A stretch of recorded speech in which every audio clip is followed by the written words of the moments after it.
ผมจะพามาดูไฟแดงที่ใกล้กันที่สุดครับ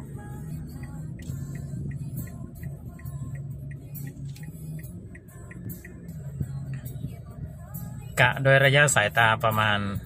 30 เมตรครับจะไฟเขียวแล้วนะครับผมจะพ้นไฟเขียวนี้หรือเปล่าครับ